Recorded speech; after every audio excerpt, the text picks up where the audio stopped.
Bupati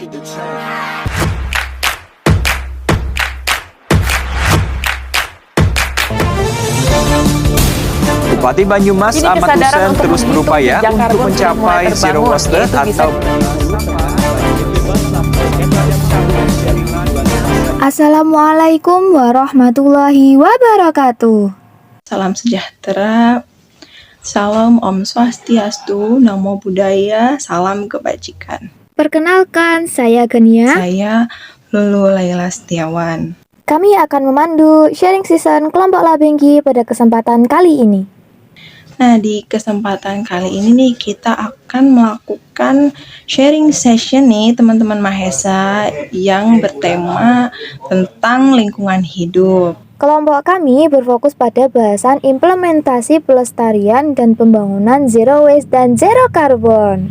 Tapi teman-teman Mahesa sebenarnya udah pada tahu belum sih apa sih itu zero waste dan apa sih itu zero carbon? Ini nih penjelasannya. Jadi, zero waste adalah filosofi yang dijadikan sebagai gaya hidup untuk mendorong kita lebih bijak dalam memaksimalkan sumber daya sehingga produk-produk bisa digunakan kembali. Zero waste juga soal menjauhi single-use plastik atau plastik yang hanya digunakan sekali. Tujuannya adalah agar sampah tidak dikirim ke landfill. Jadi, zero waste itu bukan hanya tentang recycle ya, teman-teman Mahesa, atau mendaur ulang. Ini itu udah jadi miskonsepsi yang umumnya terjadi. Padahal sebenarnya zero waste itu dimulai dari refuse, reduce, dan reuse. Nah, ketika benar-benar sudah tidak memungkinkan untuk 3 hal tadi, maka dilakukanlah recycle dan road. Oh, ternyata zero waste itu seperti itu ya, Kak. Terus, zero carbon itu apa, Kak? Jadi gini teman-teman Mahesa semua, zero carbon adalah kondisi di mana jumlah emisi karbon yang dilepaskan ke atmosfer tidak melebihi jumlah emisi yang mampu untuk diserap oleh bumi. Nah, untuk mencapai hal tersebut, pemerintah sudah mencanangkan beberapa program. Salah satunya membuat sebuah transisi dari sistem energi yang sekarang kita gunakan ke sistem energi yang ramah lingkungan. Tapi kenapa ya? Sampai sekarang ini seperti tidak ada perubahan apa-apa. Apakah kebijakan pemerintah itu yang salah? Atau masih minimnya pengetahuan masyarakat terkait zero waste dan zero carbon? Untuk Kak Haliza, Kak Ibnu, dan Kak Fauzan bisa nih menyampaikan opininya secara bergantian. Menurut pendapat saya, pemerintah sudah melakukan sosialisasi yang baik kok. Buktinya saja, ada beberapa sekolah yang sudah melakukan penerapan pengurangan sampah plastik. Selain itu, supermarket sudah mengganti kantong plastik dengan tas belanjaan. Bahkan, sekarang sudah ada kendaraan bertenaga listrik yang dijual di pasaran. Tinggal kesadaran masyarakatnya aja nggak sih yang kurang sadar? Menurut saya, adanya program zero waste dan zero carbon belum efektif untuk mengatasi permasalahan lingkungan yang ada di Indonesia. Kurangnya sosialisasi dan kebijakan yang tepat menjadi sebab hal tersebut. Hanya sebagian kecil masyarakat saja yang paham dan sadar mengenai program zero waste dan zero carbon. Indonesia seakan belum siap dan menjalankan sepenuh hati program tersebut. Berdasarkan data dari Badan Pusat Statistik, bisa dilihat tingginya angka pengguna kendaraan bermotor setiap tahunnya semakin bertambah. Padahal kendaraan bermotor memiliki peran yang besar dalam produksi emisi karbon yang mencemari lingkungan. Indonesia menempati urutan ketiga persentase pengguna sepeda motor terbanyak di dunia. Hutan juga terus berkurang setiap tahunnya. Masih ada 10 juta ton sampah yang tidak terkelola setiap tahunnya di Indonesia. Jika EKTP saja masih difotokopi, maka program zero waste dan zero carbon hanya akan menjadi angan belaka. Perlu ditemukan solusi dan kebijakan yang benar-benar bijak untuk mewujudkan hal tersebut. Bagaimana mengatasi ketergantungan masyarakat terhadap penggunaan kendaraan bermotor? Bagaimana mengatasi polusi yang dihasilkan pabrik-pabrik industri yang bertambah setiap tahunnya? Bagaimana mengurangi penggunaan plastik yang sangat banyak jumlahnya? Bagaimana menumbuhkan kesadaran masyarakat akan pentingnya kepedulian terhadap lingkungan? Saat ini, hal-hal tersebut masih menjadi masalah yang belum terselesaikan. Terima kasih. Menurut saya, apa yang tadi telah disampaikan oleh Haliza benar adanya. Program pembatasan dan pelarangan penggunaan kantong plastik sekali pakai telah gencar dan efektif dalam program zero waste dan juga zero carbon di tanah air. Namun, hal itu kurang dalam meraih kesuksesan program Zero Waste dan Zero Carbon itu sendiri, terutama di tanah air ya. Mengingat hutan-hutan di Indonesia ini makin lama makin dihabisin, sementara ia berperan hebat, berperan aktif dalam produksi O2, oksigen. Kemudian, masalah tingginya angka penggunaan kendaraan bermotor, baik roda 2 maupun roda 4, baik bermesin diesel maupun bermesin bensin biasa.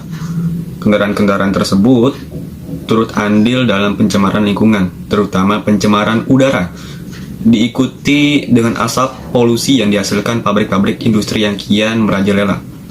Yang kita harus upayakan dari diri kita masing-masing adalah mulai menggunakan transportasi umum, terus bisa bersepeda dan juga berjalan kaki jika jarak dan kondisi tubuh memungkinkan, serta mulai mengurangi produk-produk sekali pakai seperti botol minum sekali pakai dan juga bungkus-bungkus makanan lainnya yang sulit didaur ulang. Dan itu semua dimulai dari kita.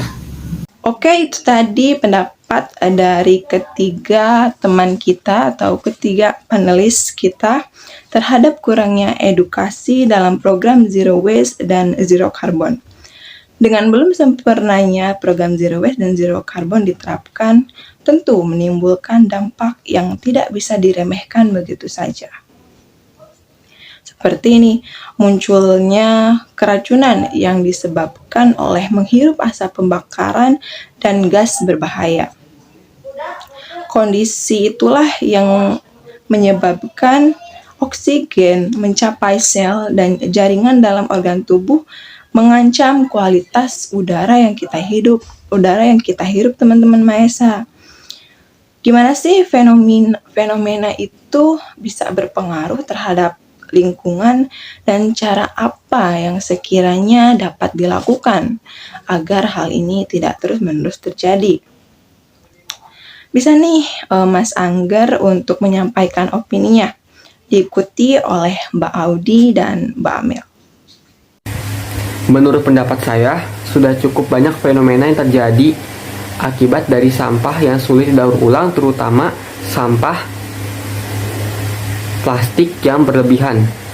Sebagai contoh, ditemukannya sampah seberat 5,9 kg di dalam perut paus sperma yang mati di perairan Wakatobi. Banyak media sosial yang memberitakan hal tersebut, salah satunya adalah harian Kompas. Kemudian berita tersebut menuai banyak kritikan dari penjuru Indonesia, terutama dari aktivis peduli lingkungan, karena mirisnya di sampah plastik tersebut berupa limbah rumah tangga. Ada tutup botol plastik, sedotan, sendal jepit, dan lain-lain. Di beberapa tempat di Indonesia, sampah plastik yang berada di dalam tanah maupun di atas tanah dapat merusak kandungan zat air di dalamnya. Zat-zat di dalam sampah plastik dapat terlepas atau mengurai dan menyatu dengan air tanah sehingga air dapat mengandung polimer dan merkuri yang apabila dikonsumsi kita itu akan sangat berbahaya untuk kesehatan dan tumbuh kembang anak. Dari kejadian tersebut, maka lahirlah solusi atas permasalahan ini, sekaligus mewujudkan gerakan Zero Waste. Para generasi milenial telah memberikan ide-ide kreatif, seperti mengganti produksi sedotan plastik dengan sedotan stainless steel yang dapat digunakan berulang kali sehingga lebih ramah lingkungan, membawa tas belanja berbahan dasar kain atau kertas, membawa tumbler atau botol minum ketika sedang membeli minuman sendiri di luar, dan masih banyak ide-ide kreatif lainnya. Pencemaran udara atau polusi udara di Indonesia sangat buruk. Kondisi polusi udara di Indonesia sendiri dilaporkan memiliki konsentrasi tertinggi PM 2,5 yakni 34,3 mikrogram per meter kubik. Hal ini menjadikan Indonesia sebagai negara nomor 1 yang paling berpolusi di kawasan Asia Tenggara. Hal ini juga dapat memberikan dampak negatif seperti terganggunya pernapasan, gangguan pernapasan, penyakit gangguan pernapasan seperti ISPA, asma, kanker paru-paru. Selain itu juga pencemaran udara dapat berakhir dengan berkurangnya kadar oksigen di dalam tubuh manusia. Maka dari itu diterapkanlah kebijakan zero karbon yang bertujuan untuk mengurangi jumlah emisi karbon dan sebisa mungkin mengurangi dampak-dampak negatif dari pencemaran udara. Untuk program Zero Waste dan Zero Carbon sendiri, menurut saya kurang begitu efektif untuk mengatasi adanya penumpukan sampah dan gas-gas berbahaya yang ada di Indonesia sekarang ini. Mari bersama-sama kita melihat keadaan di lingkungan masyarakat. Apakah sudah banyak masyarakat yang menerapkan program tersebut? Hanya sebagian kecil saja masyarakat yang sudah menerapkan program Zero Waste dan Zero Carbon ini. Selain itu, berdasarkan penelitian yang dilakukan oleh Stanford University, Indonesia menduduki peringkat pertama sebagai negara yang malas untuk berjalan kaki. Negara kita sulit untuk diajak berjalan kaki atau menggunakan transportasi umum dalam beraktivitas, tidak seperti negara Korea dan Jepang. Zaman sekarang saja banyak keluarga yang sudah mempunyai mobil pribadi dan motor lebih dari satu. Hal itu saja sudah memperkeruh bumi karena gas berbahaya yang dihasilkan sudah cukup banyak. Selain dari kurangnya kesadaran masyarakat terhadap lingkungan sekitar yang sudah dijelaskan tadi, ada beberapa kondisi yang mungkin belum diperhatikan bagaimana cara penanggulangannya, yaitu asap yang ditimbulkan dari pabrik. Dengan banyaknya industri pabrik yang saat ini tengah berkembang pesatnya untuk memenuhi berbagai macam kebutuhan manusia, maka semakin banyak pula asap dari produksi pabrik tersebut yang akan dihasilkan. Asap pabrik masih menjadi momok yang mengerikan bagi udara kita. Kita bisa lihat sendiri kan, lewat cerobongnya yang besar itu, pabrik mengeluarkan asap yang begitu besar dan banyak. Asap pabrik ini sangat berbahaya karena mengandung karbon dioksida, karbon monoksida, juga gas metana. Kandungan yang berbahaya pada asap pabrik inilah yang berpotensi menyebabkan berbagai masalah pada kesehatan manusia, terutama masalah pernapasan. Selain bermasalah bagi kesehatan manusia, asap pabrik ini juga akan menjadi polusi udara, sehingga lingkungan kita menjadi semakin tercemar dan pemanasan global tidak bisa dihindari lagi. Nah, karena hal itulah pemerintah butuh langkah-langkah yang lebih efektif dan efisien dalam menangani perubahan lingkungan. Sebagaimana yang dijelaskan oleh saudari Audi, bahwa masalah utama yang merusak lingkungan adalah asap pabrik yang mengandung karbon monoksida, karbon dioksida, dan gas metana. Yang pertama, karbon monoksida. Karbon monoksida banyak dihasilkan oleh asap kendaraan. Yang kedua, karbon dioksida. Karbon dioksida banyak dihasilkan oleh aktivitas manusia seperti metabolisme. Yang kedua, dari emisi Gunung Merapi. Dan yang ketiga, dari pembuatan semen. Yang ketiga, gas metana. Gas metana banyak dihasilkan dari peternakan, dari air limbah, dan pembakaran sampah. Dilihat dari penjelasan tersebut bahwa gas-gas tersebut dihasilkan dari aktivitas manusia itu sendiri. Maka dari itu, manusia harus menemukan solusi atas masalah-masalah tersebut. Untuk solusi yang pertama, yaitu menerapkan solusi ekonomi. Dalam tulisan Estonia yang berjudul Transboundary Pollution in Southeast Asia, The Indonesian Forest pada tahun 2002 mencoba menerapkan teori ekonomi ke dalam masalah kabut asap dan menyatakan bahwa solusi quotient adalah solusi yang tepat. Solusi quotient adalah solusi yang berkonsentrasi pada biaya transaksi yang mengharuskan para negara yang menjadi korban polusi asap memberi pengganti finansial atau yang biasa disebut reimbursement kepada pelaku polusi asap dengan syarat negara tersebut harus mengurangi tindakan pembakaran hutan semaksimal mungkin. Yang kedua, melakukan kampanye dengan berbagai media. Dalam tulisan Bignar Otemir yang bertajuk Social Media as a Tool for Online Advocacy Campaign, Greenpeace Mediterranean's Anti-Genetically Engineered Food Campaign in Turkey. Dalam tulisan ini, diulas bagaimana keberhasilan Greenpeace melakukan kampanye dalam waktu singkat yang dilakukan secara online. Kampanye online menjadi metode yang paling efektif dalam menyebarkan informasi. Biaya yang dikeluarkan pun cukup terjangkau. Terima kasih. Sungguh menarik apa yang sudah disampaikan oleh ketiga panelis kita. Selain masalah timbulnya gas berbahaya dan kualitas udara yang buruk, isu ini juga menimbulkan banyak pertanyaan loh teman-teman mahasiswa semua. Salah satunya mengenai teknologi yang dibuat secara ramah lingkungan. Apakah benar ada sebuah teknologi yang dapat membantu bumi menjadi lebih sehat? Boleh banget nih untuk Kak Rizky Ayu dan Kak Reza untuk menyampaikan pendapatnya secara bergantian. Baik, di sini saya akan memberikan pendapat saya mengenai teknologi yang membantu bumi menjadi lebih sehat.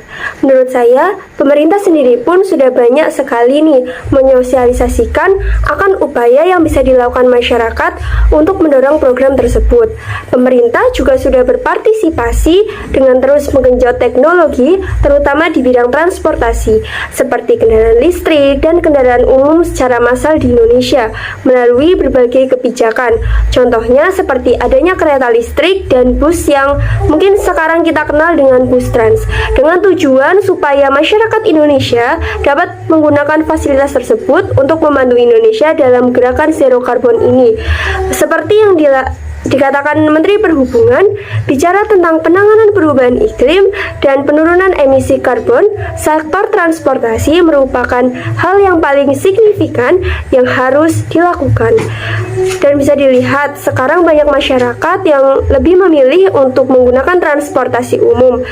Hal itu sudah menunjukkan bahwa program tersebut sudah sangat membantu untuk menurunkan karbon di Indonesia dan sudah sangat efektif. Begitu, terima kasih. Kalau menurut saya, penerapan teknologi ramah lingkungan di samping untuk mendapatkan teknologi tersebut membutuhkan biaya yang sangat besar, pengembangannya juga perlu tempat untuk fasilitas, yang mana itu akan memakan lahan hijau. Bayangkan jika pembukaan lahan hijau digunakan untuk tujuan pengembangan teknologi tersebut. Itu sama saja seperti melakukan pembenaran dengan dalih membuka lahan hijau demi kepentingan pengembangan teknologi ramah lingkungan. Pengadaan teknologi ramah lingkungan juga akan memakan lebih banyak energi dan material, yang mana dalam pengadaannya menggunakan bantuan dari teknologi sebelumnya yang tidak ramah lingkungan. Hal itu akan menghasilkan limbah yang tak terkira sesuai dengan perluasan dan penerapan di berbagai sektor. Membawa perubahan pada sektor penggunaan teknologi ramah lingkungan juga perlu adaptasi besar, mulai dari wawasan lingkungan serta penerapan teknologi tersebut dalam pembangunan industri. Sektor industri yang menjadi salah satu peranan strategis pembangunan nasional juga harus mengikutinya, yang mana dalam pelarian ke teknologi ramah lingkungan juga memerlukan biaya yang cukup besar. Berbagai kebijakan tentunya akan dikeluarkan untuk meninjau teknologi baru. Simpang siur kendala pasti mungkin akan terjadi. Biogas menjadi salah satunya, yaitu energi ramah lingkungan yang memanfaatkan limbah kotoran. Dalam penerapannya, biogas juga masih mengalami berbagai macam kendala, seperti pendanaan, target yang tidak jelas, serta koordinasi lintas lembaga dan sinergi antar program. Pemanfaatan energi terbarukan biogas juga masih sangat minim. Pemerintah yang menargetkan angkanya di 489 juta meter kubik per tahun di tahun 2025, namun realisasinya hingga saat ini baru mencapai 26 juta meter kubik per tahun di data 2020. Hal itu juga belum mengarah ke pemanfaatan energi sel surya, yang mana dalam implementasinya memerlukan biaya pemasangan sekitar 33,7 juta rupiah untuk masyarakat yang ingin memasang teknologi tersebut. Semua itu kembali pada bagaimana sikap kita terhadap lingkungan. Selain upaya pemerintah untuk mengembangkan teknologi hijau tersebut, program-program pemerintah yang sudah dicanangkan juga masih rawan untuk miskoordinasi. Karena pemerintah seperti masih belum mempunyai rencana menyeluruh seperti biogas nasional di Cina. Kesuksesan pendekatan juga masih kurang seperti pada tahun di 2017. Kebijakan satu data membuat program-program biogas dipusatkan ke Kementerian SDM. Hal itu menurunkan intensitas kerjasama banyak pihak dan menurunkan capaian reaktor biogas menjadi 36.000 karena kebijakan sentralisasi. Dari segi pembiayaan, pada 2019, biogas juga tidak masuk ke dalam perencanaan dana alokasi khusus atau DAK. Yang artinya, pemerintah seperti belum siap dalam implementasi program-program yang sudah direncanakannya. Dalam pelaksanaan, pengajuan proposal yang menunggu waktu persetujuan juga memerlukan biaya. Apa daya masyarakat yang hanya tahu implementasi perwujudan secara nyata, ketika dalam proyek seolah-olah terjadi pembengkakan biaya. Korupsi menjadi momok masalah yang belum terselesaikan. Celah program pemerintah menjadi salah satunya. Mungkin itu saja, terima kasih. Oke, itu tadi dia pendapat yang sangat luar biasa dari teman kita. Nah, tapi dari beberapa program pemerintah terhadap dukungan terhadap zero waste dan juga zero carbon, teman-teman Mahesa udah pada tahu belum nih sama isu yang satu ini? Isu yang satu ini tuh pernah benar-benar viral dan aku yakin teman-teman Mahesa juga pasti udah pada tahu sih tentang isu ini. Apa yo? Ada yang tahu nggak? Betul banget. Isu itu adalah pemindahan ibu kota negara yang semulanya berada di DKI Jakarta dan akan dipindahkan ke Kalimantan Timur. Udah pada tahu dong ya pasti. Ini ibu kota negara kita loh, mau pindah masa nggak tahu sih. Aku yakin udah pada tahu sih ya. Nah, dari fenomena ini, apakah pemerintah juga sudah terlihat bahwa pemerintah juga mendukung program zero waste dan juga zero carbon? Mengingat alasan dipindahkannya ibu kota katanya sih karena penduduk DKI itu udah banyak, udah padat. Ini bukan katanya lagi, itu memang fakta ya, bisa disebut sebagai fakta. Dan juga ada yang menyebutkan bahwa kualitas udara di DKI Jakarta itu sudah buruk dan ini benar. Beberapa bulan ke belakang juga sempat rame tuh tentang data yang dimana menampilkan bahwa daerah DKI Jakarta dan sekitarnya itu memiliki kualitas udara yang buruk, bahkan bisa dibilang berbahaya. Nah, aku mau tahu nih, apakah langkah ini atau langkah pemindahan ibu kota dari DKI Jakarta ke Kalimantan Timur itu apakah sudah merupakan hal yang tepat dilakukan oleh pemerintah? Dan apa sih dampak yang akan ditimbulkan bagi DKI Jakarta sendiri dan juga Kalimantan Timur? Oke, kita pengen tahu nih pendapat dari Mas Lutfi yang dilanjutkan dengan Mbak Nala dan juga Mas Arya. Ada beberapa alasan mengapa pembangunan Ibu Kota Nusantara adalah hal yang bagus. Yang pertama, pembangunan Ibu Kota Nusantara ini merupakan upaya pemerintah untuk mengusung pembangunan ekonomi yang inklusif dengan menyebarluaskan magnet pertumbuhan ekonomi baru, sehingga tidak hanya bertumpu di Pulau Jawa semata. Banyak sekali ketimpangan pembangunan dan pendidikan di luar Pulau Jawa. Salah satunya di Kalimantan Timur. Ya, lokasi yang nantinya akan menjadi pusat dari Ibu Kota Nusantara. Dengan adanya pembangunan Ibu Kota Nusantara ini, diharapkan nantinya ketimpangan pembangunan dan pendidikan di Kalimantan akan cepat teratasi. Dan yang kedua, Ibu Kota tercinta kita saat ini memiliki banyak masalah yang sulit teratasi, mulai dari bencana alam, kepadatan penduduk, hingga kemacetan. Dilansir dari merdeka.com, kerugian ekonomi akibat kemacetan lalu lintas di Jakarta mencapai 65 triliun per tahun. Sedangkan fungsi ibu kota seharusnya menjadi pusat untuk politik, keamanan, dan perekonomian suatu negara. Tidak hanya itu, ibu kota juga mencerminkan sisi kebudayaan negara tersebut yang menunjukkan sebuah karakter yang unik dan khas dari negara tersebut.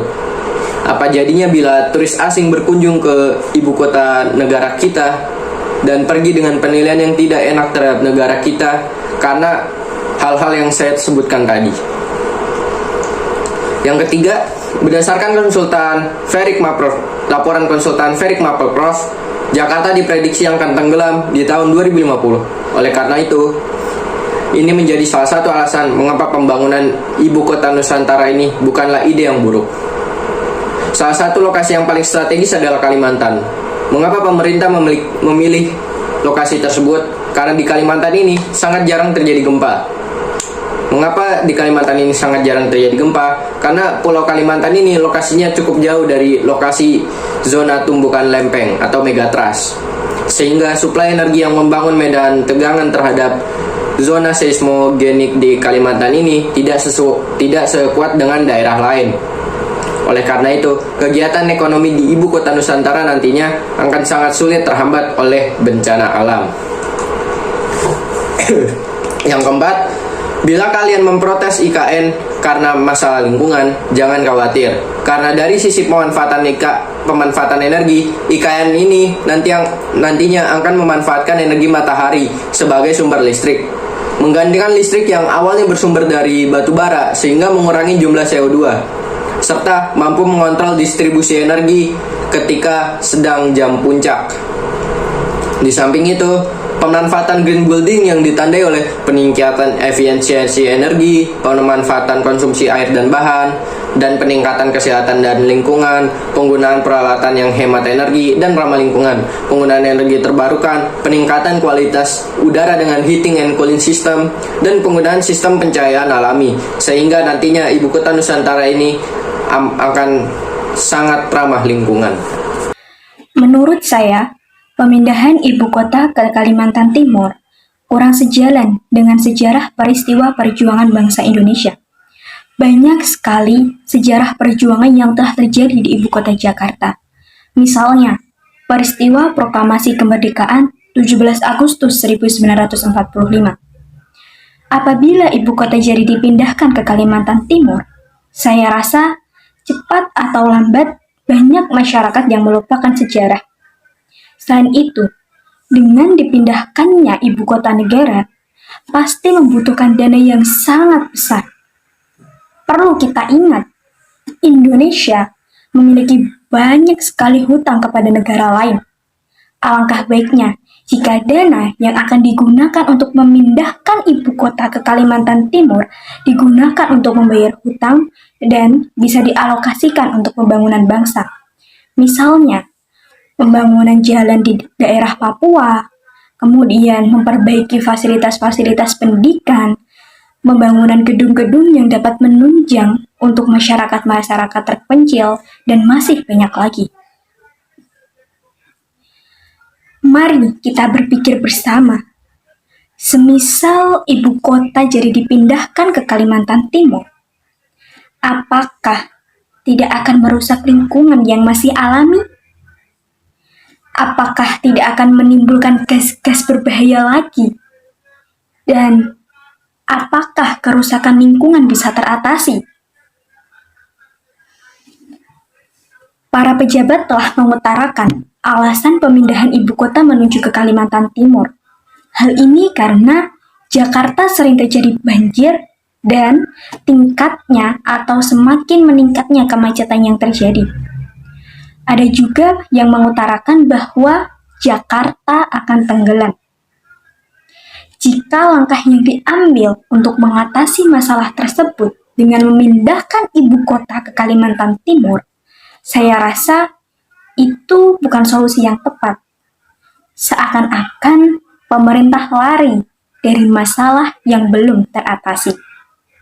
Ya, setelah mendengar beberapa pendapat dari teman-teman sebelumnya, menurut saya pemindahan ibu kota negara baru ke Kalimantan ini adalah sebuah penyelesaian atau solusi yang dilakukan untuk permasalahan yang sedang terjadi di Indonesia. Toh juga Undang-Undang Dasar telah menjamin tentang pembangunan nasional. Yang harus kita pastikan adalah pembangunan ibu kota negara baru ini harus sesuai dengan norma-norma konservasi. Itu juga tidak boleh melanggar program-program sebelumnya seperti zero carbon dan zero waste, seperti itu. Pemaparan yang luar biasa dari ketiga panelis kita. Seperti yang kita ketahui ya Mahesa, pemindahan ibu kota negara tentunya membutuhkan banyak biaya. Selain itu juga harus mengorbankan lahan hijau yang mana nantinya akan dibangun sebuah peradaban. Hal tersebut tentunya tidak akan membuat bumi tersenyum. Lantas, apa yang perlu kita lakukan agar bumi tetap dapat mempertahankan lahan hijaunya? Boleh banget nih untuk Kak Yoga, Kak Farzana, dan Kak Nadia untuk memaparkan opininya. Tanpa mengesampingkan isu lingkungan yang tengah melanda Jakarta, menurut saya, program pemindahan ibu kota baru ke Kalimantan Timur merupakan satu langkah yang tepat yang tengah dicanangkan oleh pemerintah. Seperti yang kita tahu, program IKN Nusantara ini nantinya akan mengusung konsep Forest City, di mana 75% wilayahnya akan digunakan sebagai ruang terbuka hijau atau RTH. Dengan rincian, 65% wilayahnya akan digunakan sebagai kawasan hutan lindung, sedangkan 10% sisanya akan digunakan sebagai kawasan pangan. Hal ini tentunya sudah memenuhi kriteria ideal RTH pada sebuah kota. Karena jika kita mengacu pada Undang-Undang Nomor 26 Tahun 2007 tentang penataan ruang, telah disebutkan bahwa jumlah luas RTH minimal pada sebuah kota dapat dikatakan ideal jika luas tersebut mencakup 30% dari luas keseluruhan wilayah kota tersebut. RTH sendiri memiliki banyak manfaat, terutama dalam menghasilkan gas oksigen, menyerap karbon dioksida, mencegah penurunan muka air tanah, mencegah banjir, hingga menyediakan sarana rekreasi bagi penduduk sekitar. Selain itu, konsep Forest City juga memuat regulasi nol deforestasi. Konsep Forest City ini nantinya juga akan memuat regulasi nol deforestasi, konservasi hutan yang berkelanjutan, hingga pelibatan masyarakat adat guna menghargai hak mereka, menghargai eksistensi mereka, dan juga bekerja sama dalam menjaga kelestarian isu lingkungan di IKN Nusantara ini nantinya. Menurut saya akan ada beberapa permasalahan yang muncul jika pemindahan IKN tetap dilaksanakan. Pertama, risiko perubahan iklim juga terancamnya tata air karena sistem hidrologi yang terganggu dan adanya catatan air tanah tidak memadai. Wilayah tangkap air akan terganggu serta akan meningkatkan risiko pencemaran air serta kekeringan. Sumber air bersih juga tidak akan memadai karena ketidakmampuan mengelola air limbah yang dihasilkan oleh IKN. Pemindahan IKN juga akan mengancam keberlangsungan hidup flora dan fauna. Padahal flora dan fauna memiliki peran yang sangat besar dalam menjaga keseimbangan ekosistem. Pemindahan IKN juga meningkatkan risiko konflik satwa dan manusia karena terancamnya habitat satwa liar. Ekosistem mangrove seluas 2000 hektar di Teluk Balikpapan juga akan terancam keberadaannya karena pembangunan IKN. Tidak hanya ekosistem tersebut, lebih dari 10.000 nelayan yang setiap harinya mengakses serta menangkap ikan di Teluk Balikpapan juga akan terkena dampaknya. Pemindahan IKN juga meningkatkan risiko pencemaran dan kerusakan lingkungan yang akan menyebabkan rawannya kebakaran hutan, pencemaran minyak, penurunan nutrien di kawasan pesisir dan laut, serta lubang tambang yang tidak ditutup akan mencemari air tanah. IKN Ibu Kota Nusantara adalah kota terencana yang nantinya akan menggantikan Jakarta sebagai Ibu Kota Negara Indonesia. Meskipun terdapat 3 ancaman dari adanya rencana IKN ini, kemungkinan beberapa masalah masih bisa diatasi karena adanya konsep Forest City di mana 75% lahan IKN akan digunakan sebagai RTH, ruang terbuka hijau. Kemudian konsep ini juga memuat keanekaragaman hayati dan pengelolaan hutan yang berkelanjutan. Namun tidak semua masalah bisa diatasi dengan adanya konsep ini, seperti terkenanya dampak para nelayan yang setiap hari mengakses dan menangkap ikan di Teluk Balikpapan. Mereka merasa kehilangan pekerjaan dan terancam karena resiko pencemaran air dan kekeringan. Apabila mereka, para nelayan, berganti profesi, itu akan sangat sulit untuk beradaptasi dengan profesi baru. Oleh karena itu, pemerintah pusat dan masyarakat setempat harus memiliki kesepakatan jika rencana IKN ini jadi dilaksanakan supaya tidak akan ada lagi keluhan-keluhan tentang lingkungan sekitar dan juga keluhan-keluhan masyarakat setempat. Terima kasih. Oke, teman-teman Mahesa, intinya zero waste dan zero carbon itu mengajak kita untuk mengevaluasi gaya hidup kita dan melihat apa sesuatu yang kita konsumsi dan juga sesuatu yang kita lakukan bisa berdampak negatif terhadap lingkungan. Kenyamanan yang berbentuk produk murah, material yang tidak bisa didaur ulang, merusak kesehatan bumi, dan juga berkembangnya manusia, juga spesies hewan di planet ini. Kita mesti punya pegangan nih, agar kita bisa terus menjaga bumi dengan sebaik-baiknya sehingga bumi gak sakit-sakitan lagi nih teman-teman Mahesa. Kita semua tahu, tidak ada yang namanya sempurna. Begitupun untuk program Zero Waste dan Zero Carbon Lifestyle. Tapi, jangan sampai ketidaksempurnaan ini membuat kita lalai dalam tugas kita untuk menjaga lingkungan. Zero Waste dan Zero Carbon bukan tujuan, tapi suatu proses. Mari kita sama-sama menjalankan proses ini. Terima kasih untuk teman-teman Mahesa semua atas perhatiannya. Mohon maaf apabila ada kesalahan kata atau kesalahan dalam penyampaian. Kita di sini juga sama-sama sedang berdiskusi, sama-sama sedang belajar dan sama-sama sedang menggali informasi yang mungkin dapat dilakukan nih oleh teman-teman Mahesa ya. Yang pastinya terus dukung program Zero Waste dan Zero Carbon ini karena ini akan berdampak sangat positif pada bumi kita. Saya Zululaya. Saya Genia, beserta panelis yang hadir pada hari ini. Mohon pamit undur diri. Terima kasih. Wassalamualaikum warahmatullahi wabarakatuh. Indonesia.